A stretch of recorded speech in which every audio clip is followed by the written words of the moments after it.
What's going on, guys? This is Forge Sports Media. My name is Thomas Hampton. I'm Trey Foshi, and this is our 22nd episode of the Forge Sports podcast. Episode 22, and it's our first guest. Yeah, so obviously we've got Aidan Scott right here. We're glad to have you on. Are you doing all right today?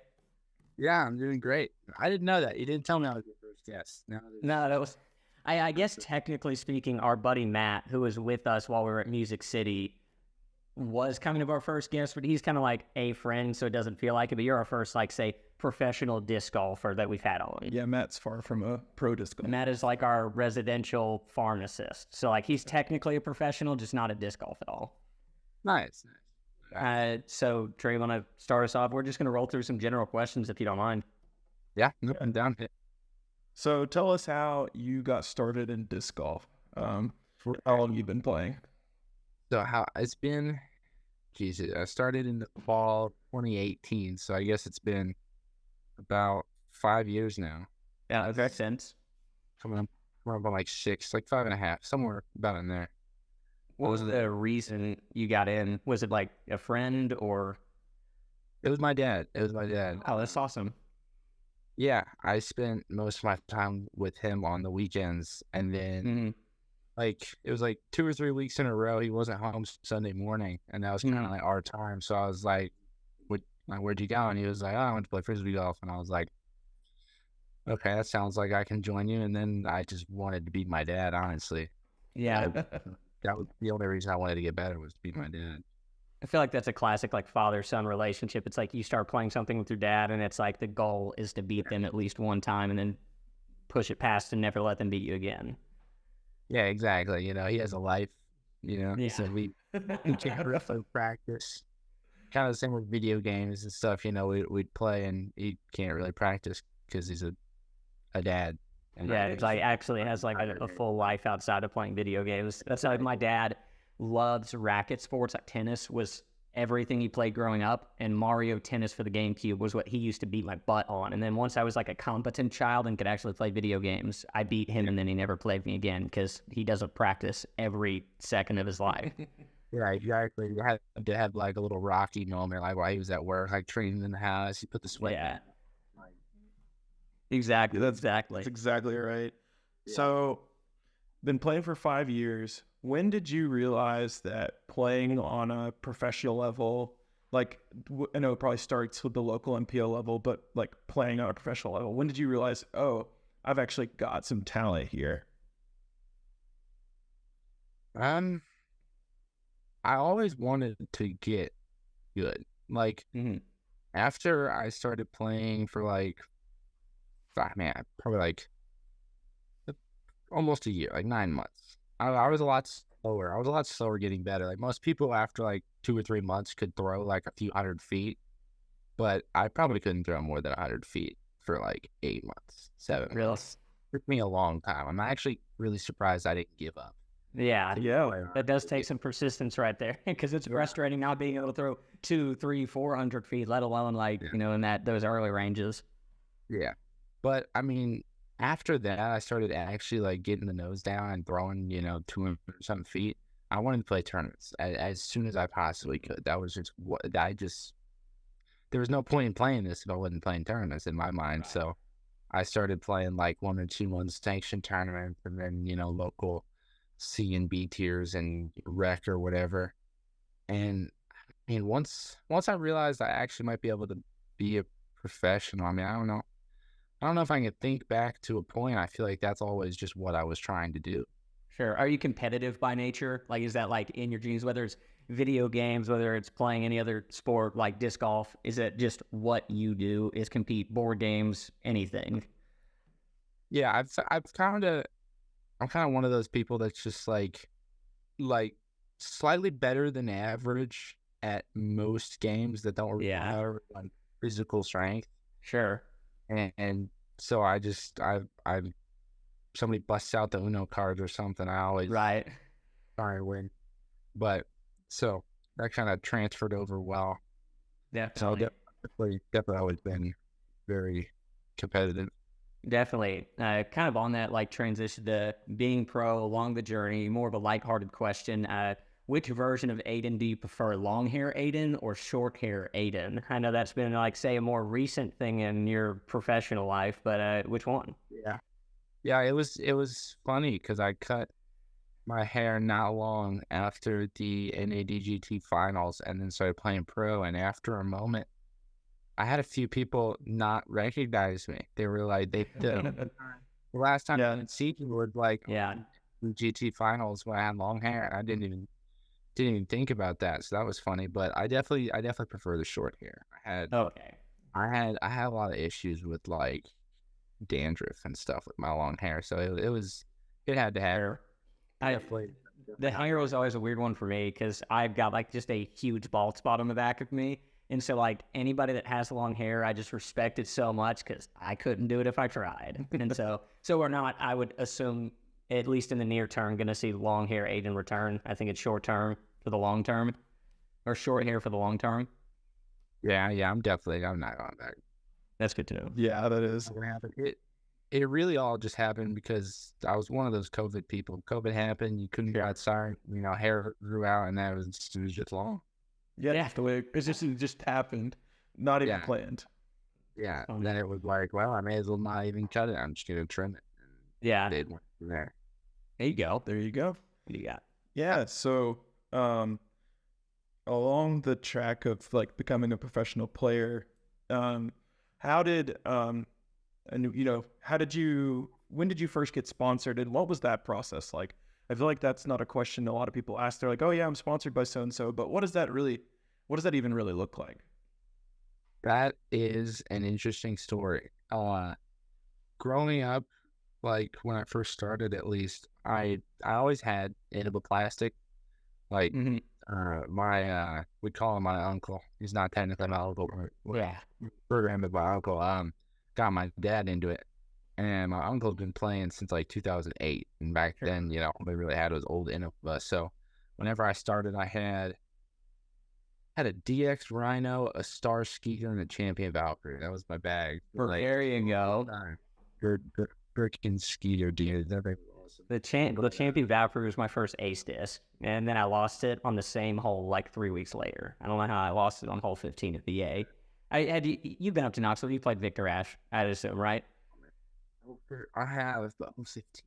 It's like the most aceable hole in the course. You like wrap around like from like hole 7 all the way through 14, and then you walk along a huge dirt path to the next hole, and it's pretty much a straightaway. Like it with like the bushes on the left. Yeah. And it's like it should be impossible to lose a disc where I lost a disc, and somehow I did it. So, and it was with an ace disc. That sounds about right. Yeah.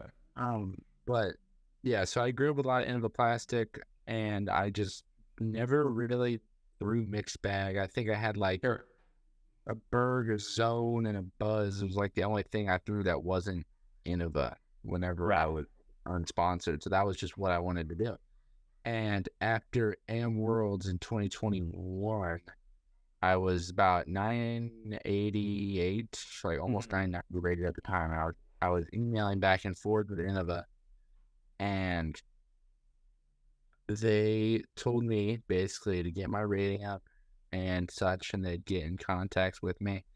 And then by the end of the year, I was around mid 990s, like somewhere in that. And they stopped emailing. They kind of ghosted me a little bit, and they said that they would let me know by December, like late December, whenever they announced their team.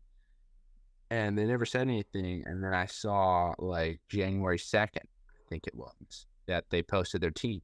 And I was like, wait, and then I sent them another email. I was like, hey, like what exactly? Like trying to figure that situation out. And they never replied to that either. Sure. So then I was like, I mean, I didn't need to get sponsored, but everybody, whenever you're kind of on that come up, there's just this weird need to be sponsored for whatever reason. But yeah, so Prodigy was local to me, and I knew a bunch of guys at the factory, so I hit up my buddy Kendall, who no longer works there anymore, but did at the time, and asked him about getting the ball rolling with that, and he gave me a duffel bag full of Prodigy discs just mess around with, and then it's all kind of history from there.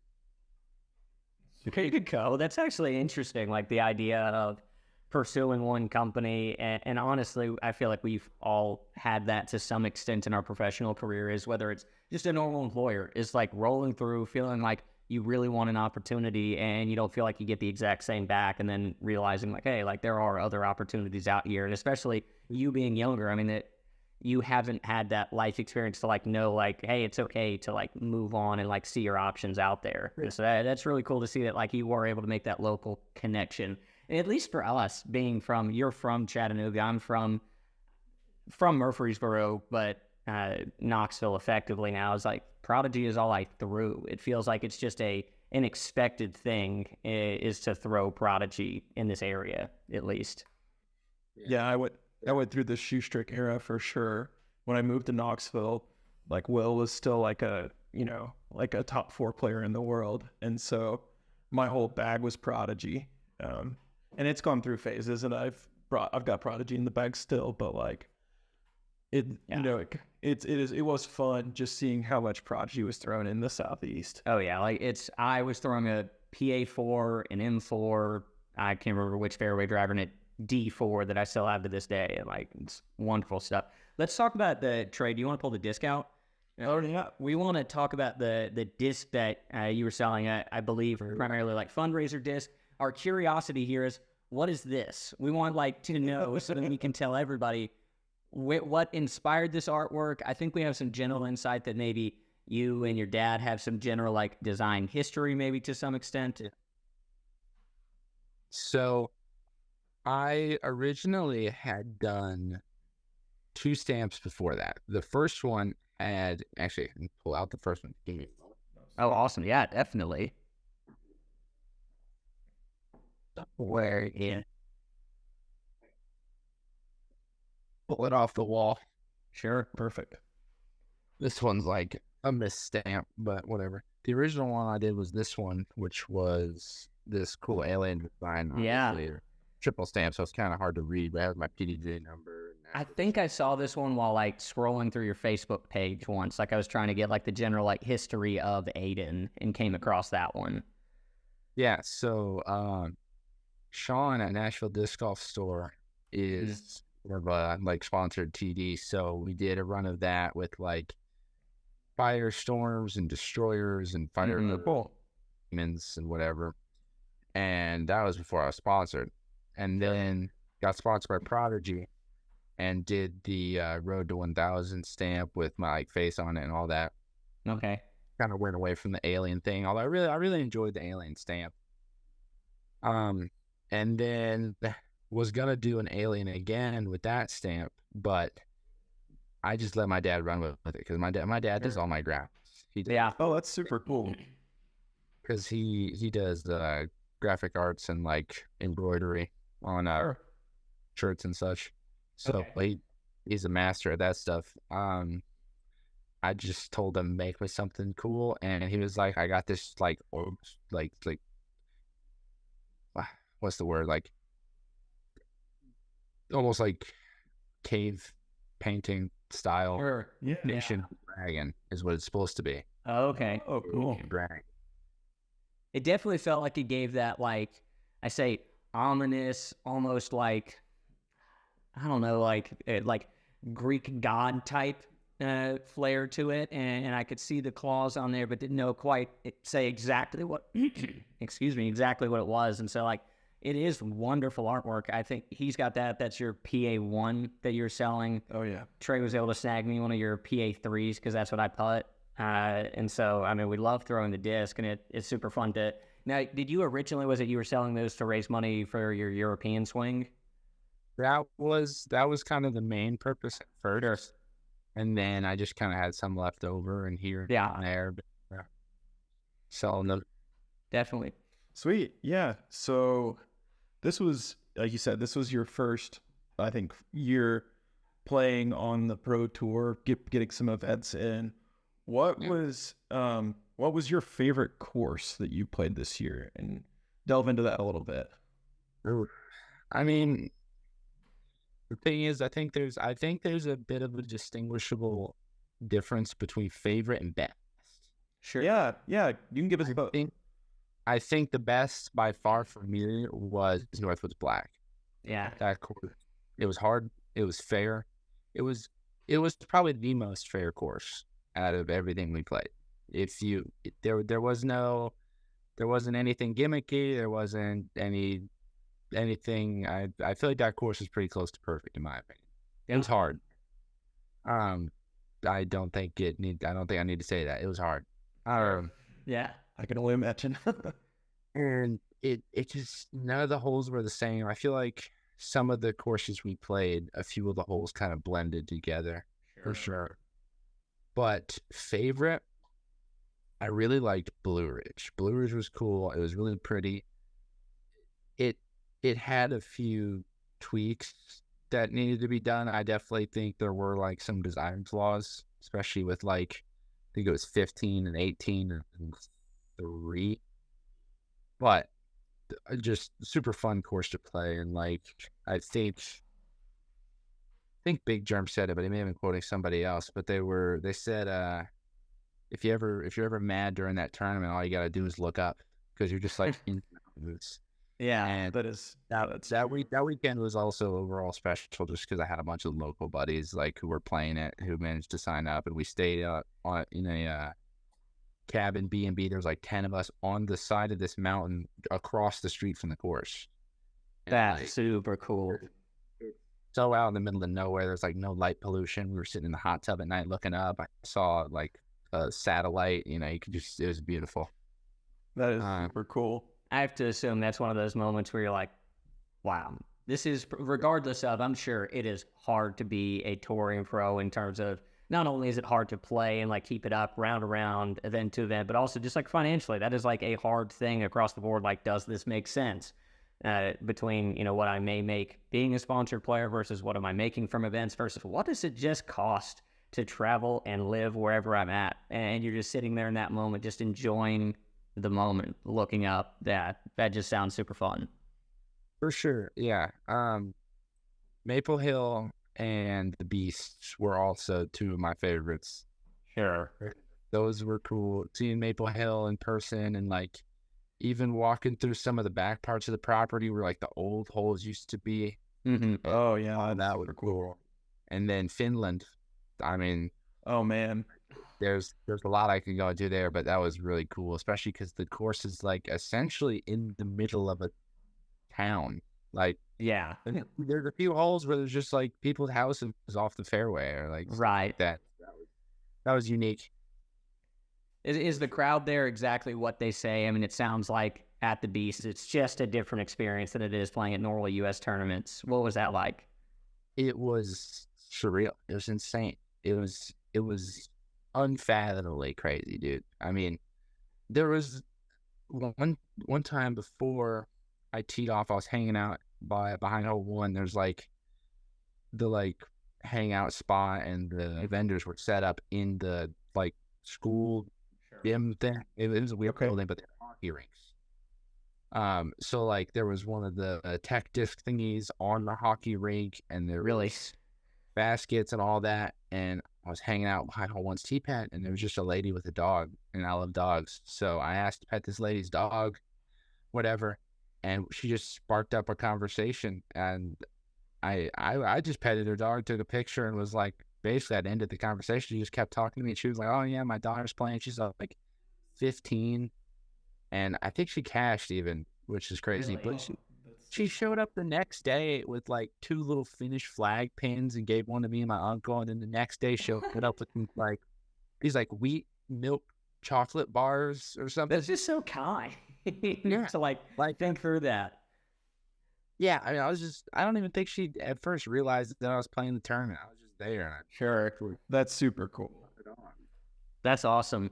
On the concept of, say, like your favorite courses, I mean, your history on the Pro Tour might be as extended as somebody like Big Germ or Yuli or whoever it be, but, from your perspective, say, being younger in the sport and kind of seeing what some of these younger players can do, what do you think is necessary to like push disc golf courses on a professional level to the next level? Something that is like future proof. People keep throwing farther, putting better. Is there something that you think could maybe not single-handedly, but is there an area that course design could improve in if you had a property and you could fix, say, a certain problem, like whether it be that holes be longer, baskets be smaller, hazard be more frequent? Is there an area that you would prefer you see more? I think a few of these courses could use possibly like a test tournament before the tournament. Like if you could, I mean, some of these courses are obviously very new.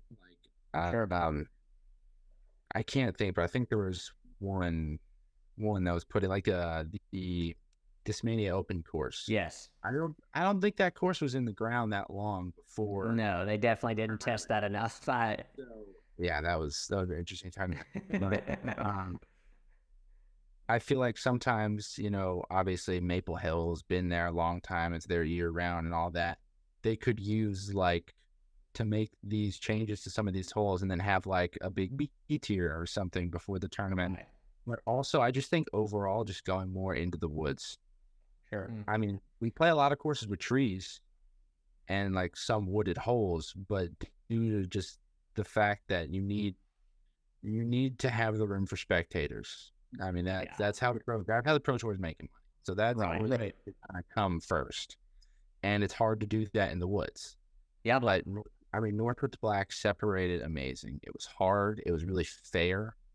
I really can't like go on enough about how fair this course was. There was a lot of courses where some holes just didn't, not that they didn't seem fair, but they just were not the most fun on your mind to play. But there was some unnecessary gimmick to it or something like that.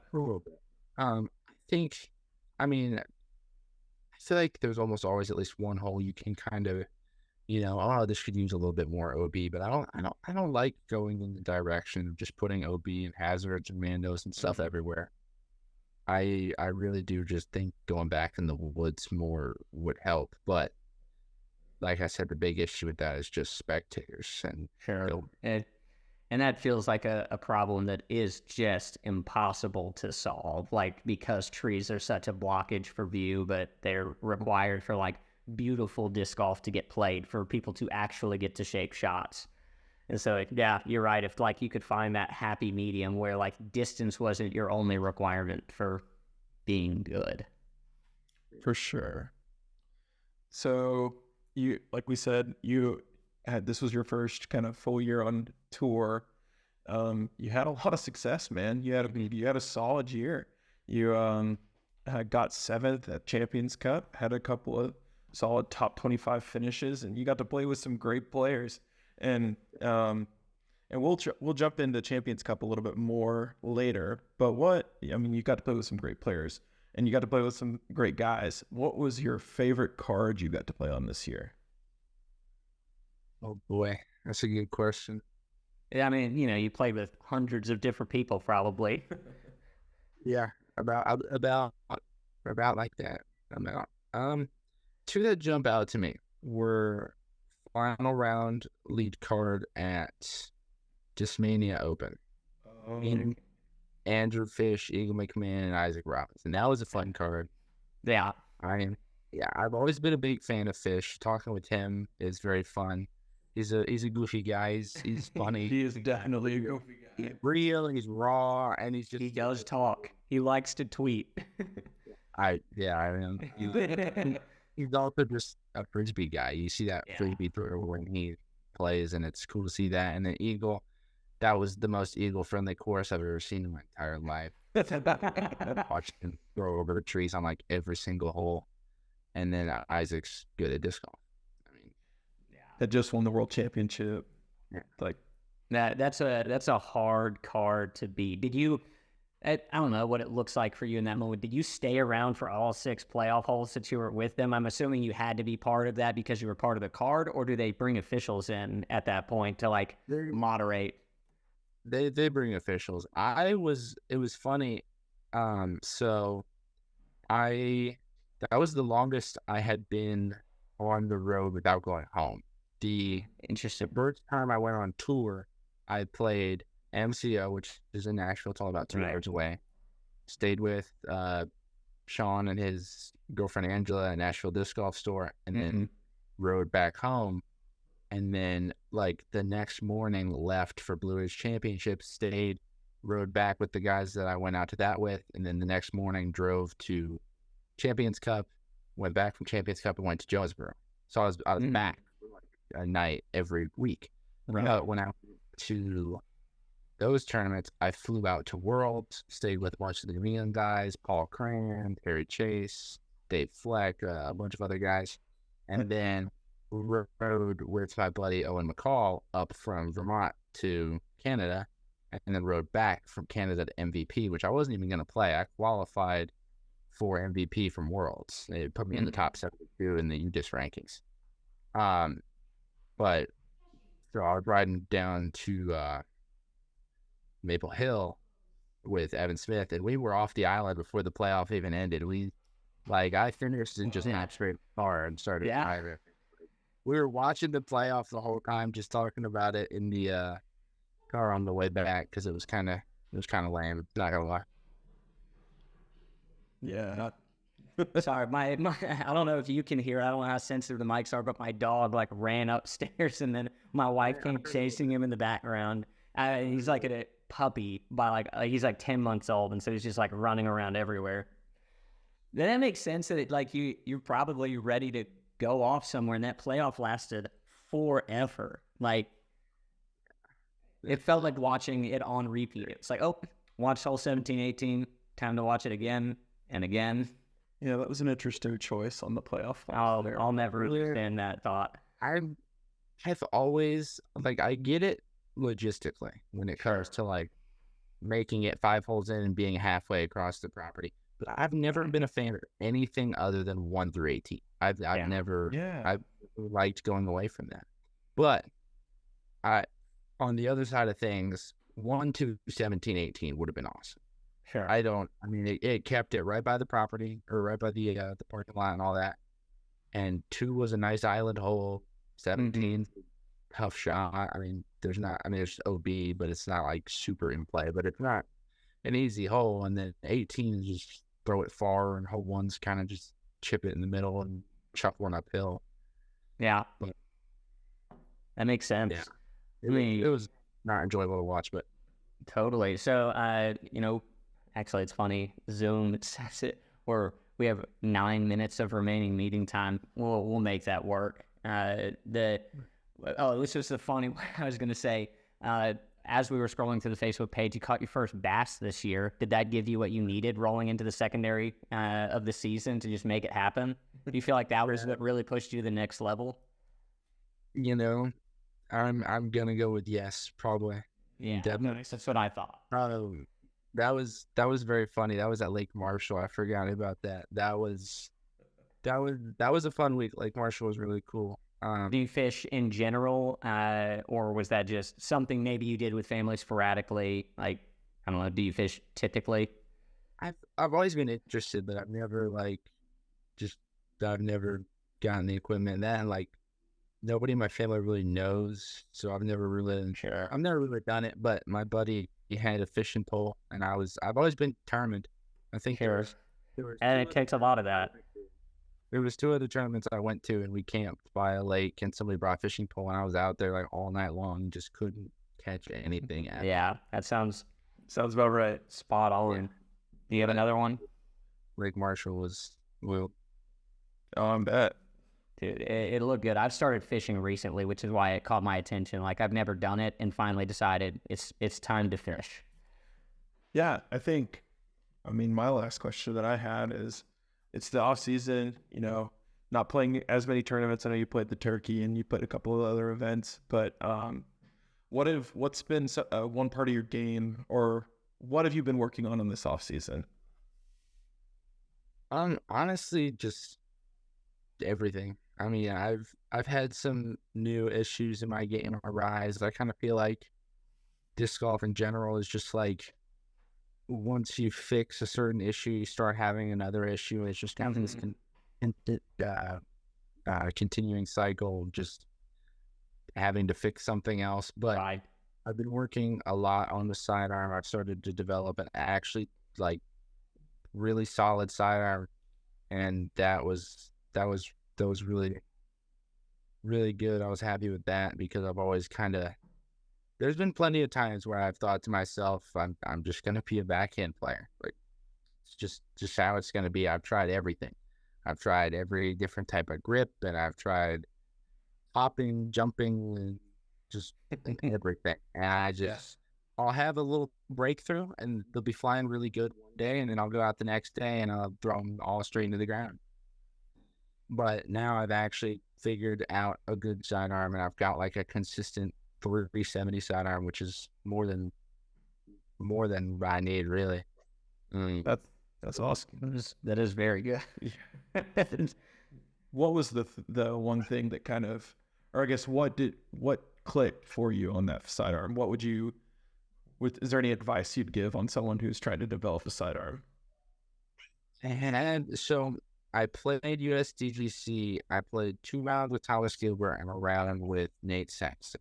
And Thomas is a very similar sidearm to Nate Sexton, and everybody knows Nate Sexton's sidearm. I kind of had a Happy Gilmore moment, where Shooter McGavin goes out after the round and like tries to do the run-up swing. Yeah. I kind of had one of those where I just stood in the field at the hotel and started messing around with it. And I was like, man, like I can just really just hop into it and just sling it. And Yeah. I had to wait till after USDGC. I was trying something else with my forehand. It was working decent. It was working better, but still not ideal. But I wasn't about to switch mid-tournament, even though, I mean, honestly, it probably wouldn't have mattered. I played pretty bad at USDGC. But so I waited, and then the moment I got home, started messing with it and tweaking, and it's just worked out pretty well.